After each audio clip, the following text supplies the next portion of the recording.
Episode 14 के starting में हमें दिखाया जाता है सीसी लू को कहती है, मास्टर जल्दी करो, अगर आपने देर कर दी तो आप इस सकबस की एनर्जी से अटैच हो जाएंगे और आप इस लड़की की तरह खुद को खो देंगे। फिर लू टिंगटिंग की डार्क एनर्जी को निकाल रहा होता है। जब वो डार्क एनर्जी निकल रही होती है, लू को बहुत दर्द हो रहा होता है। तभी सीसी शॉक होकर कहती है कि इतनी पावरफुल एनर्जी जब इसके बॉडी से बाहर आई और ये आपको खाने का चाहती थी पर ये आपको खा नहीं सकी, इसलिए वो इसी बॉडी में वापस चली गई। जैसे ही वो डार्क एनर्जी टिंगटिंग के बॉडी में चली जाती है, टिंगटिंग बेहोश हो जाती है और लू की बॉस पूछती है क्या हुआ इसे। लू कहता है कुछ नहीं, ये तो बस सो गई। तभी अचानक लू देखता है मिस वोंग के खांधे पर उसकी बहन के काटने के निशान होते हैं और वो बोलता है मिस वोंग आपको तो चोट लग गई है। मिस वोंग कहती है ये चोट तो कुछ भी नहीं है जितना मेरी बहन टिंग टिंग ने इतने सालों से दर्द को सहा है। फिर सीसी लू को कहती है मास्टर आप आपकी बॉस से पूछिए कि इसकी छोटी बहन की हालत ऐसे कैसे हुई। फिर लू उसकी बॉस को पूछता है बॉस क्या आपकी ये बहन की हालत कैसे हुई। फिर मिस वोंग कहती है ये सब एक लड़के के वजह से हुआ। 5 साल पहले मेरी बहन मेरे पास आकर उसने कहा कि वो एक लड़के से बहुत प्यार करती है। मैं भी बहुत ही खुश थी उससे, पर थोड़ी देर ही बाद ही वो मेरी बहन गायब हो गई। मैं उसके लिए बहुत परेशान हो गई थी। मैंने उसके सारे दोस्तों से पूछा उसके बारे में पर मुझे वो मिली ही नहीं। फिर मैंने पुलिस में कंप्लेन की थी। मैंने उसके सारे दोस्तों से पूछी पर वो मुझे कहीं नहीं मिली। फिर 6 महीने बाद पुलिस को एक कॉलेज के अंदर 15 लड़कियां मिली जिसमें मेरी बहन टिंग टिंग भी शामिल थी। वो उन सभी लोगों को ऐसे ही हालत में मिली।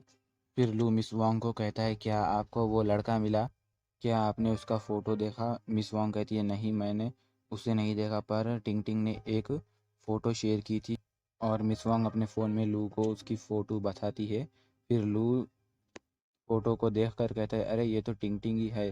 फिर मिस वांग कहती है हाँ ये तो टिंग टिंग ही है, उसके गायब होने से पहले ही उसने ये फ़ोटो शेयर की थी, पर मैंने बहुत बार कोशिश की, इतना कोशिश किया कि तुम यकीन भी नहीं करोगे, पर वो मुझे मिला ही नहीं। मैंने बहुत बार उसे ढूंढने की कोशिश की। जब भी मैं उस आदमी के बारे में ऐसा सोचती हूँ मुझे उसे मारने का ही बहुत मन करता है। ये सब बातें करते हुए वो हॉस्पिटल से निकलकर गाड़ी में बैठकर जाने लगते हैं। थोड़ी देर जाने बाद लू कहता है रोकिए यहीं पर गाड़ी, यही मेरा घर आ गया है, मुझे जाना है। फिर मिस वोंग कहती है रुको 1 मिनट बोलकर उसे किस करती है और कहती है ये तुम्हारा एक रिवॉर्ड है मेरी बहन टिंग टिंग को आज रात के अच्छी नींद देने के लिए। तभी अचानक लू की बहन लिंगलिंग उसको देख लेती है और चौंक जाती है। फिर मिस वोंग लू को थैंक्स बोलकर चले जाती है। लू डिकवन वहीं पर उसकी बॉस को जाते हुए रहता है और सोचता है अपने मन में कि यार मेरी बॉस ने तो अपनी छोटी बहन के लिए बहुत सारा दर्द सहा है।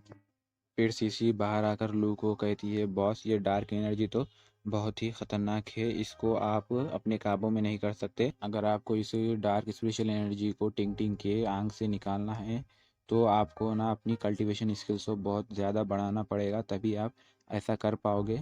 और लू जाते हुए कह रहा होता है कि ये मुझे नहीं कह रहे कि मैं जियावाई बन जाऊँ और ज़्यादा से ज़्यादा लड़कियों को उठाऊँ। मतलब जियावाई मतलब आप गूगल पे सर्च कर लो यार, वही होता है जो चाइनीज़ में लड़कियों को रूम में ले जाते हैं और मसाज वसाज कुछ कराते हो, वो गूगल में सर्च कर लेना ठीक है। अभी इस पे आप लोगों को बता नहीं सकता ना। फिर लिंगलिंग सोचने लगती है ये मेरे भाई को क्या हो गया है, वो जियाबाई बन जाना लड़कियों को उठाना ये कैसी कैसी बातें कर रहा है। नेक्स्ट सीन लू के घर के अंदर का दिखाया जाता है जहाँ लू और उसकी बहन बैठकर खाना खा रहे होते हैं। तभी लिंगलिंग पूछती है लू डिक्वैन क्या तुम मुझे बता सकते हो कि तुम इतने दिनों से रात में घर को क्यों देर से आ रहे हो, क्या तुम्हारी कोई गर्लफ्रेंड है, क्या तुम किसी को डेट कर रहे हो। तभी लू पूछता कहता है ये तुम कैसी बातें कर रहे हो, मैंने कहा ना मुझे रात में बहुत सारा काम रहता है, तुम ऐसे सोच भी कैसे सकती हो। फिर लू की बहन कहती है क्या तुम्हें कल रात भी काम था। फिर लू मस्त चाय पीते हुए कहता है हाँ मैंने कहा ना मुझे कल रात भी काम था, अगर मैं काम नहीं करूँगा तो हमारी फैमिली को कौन सपोर्ट करेगा। लू की ये बात सुनकर उसकी बहन सोच रही होती है ये किसी लड़की को डेट कर रहा है और यही कर कर ये क्या पैसे कमा रहा है। ये सब सोचकर लिंगलिंग टेबल पर जम से हाथ मारकर वहाँ से चली जाती है। लू कहता है अरे इसे क्या हो गया, अब ये यहाँ से ऐसे ही क्यों चली गई।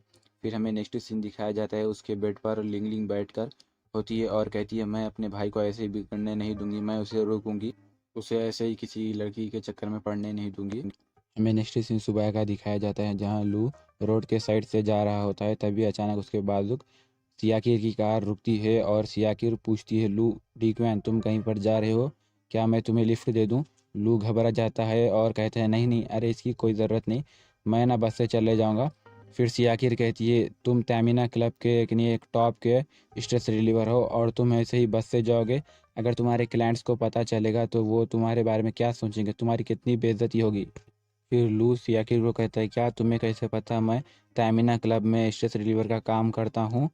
सियाकिर कहती है, मुझे सब पता है तुम्हारे बारे में, और क्या तुम समझते हो कि तुम ऐसे ही काम कर लोगे और हमारे स्कूल को बदनाम करोगे? इससे हमारे स्कूल की बहुत बदनामी होगी। अगर तुम मुझे अभी सही सा एक्सप्लेनेशन नहीं दोगे तो मैं तुम्हारी रिपोर्ट स्कूल में कर दूंगी। तभी वहाँ पर लू की बहन लिंगलिंग आ जाती है और सियाकिर के ऊपर चिल्लाते हुए कहती है, क्या तुम पैसों से प्यार खरीदना चाहती हो? और लू को कहती है, भाई तुम है कि नहीं, किसी से भी पैसे मत लेना और इन लोगों से पैसे लेकर हमारी फैमिली को प्रोटेक्ट नहीं करना।